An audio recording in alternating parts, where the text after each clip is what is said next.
Posso sim, meu amor. Tô escondido aqui no banheiro. Posso sim. Diga aí o que é que você quer. Gostaria de saber se você já mandou aquele dinheiro que eu te pedi. Assim, já mandei. Ó, eu mandei 200 ontem e mandei mais 150 hoje. Viu?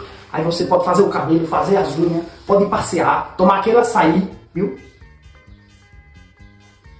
Tá certo, então. Tu pode mandar uma foto tua? Ela quer uma foto minha, rapaz.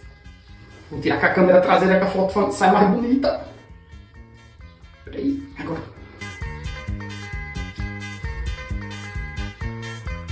Rapaz, tu sai de problema, rapaz. Já te falei. Pronto.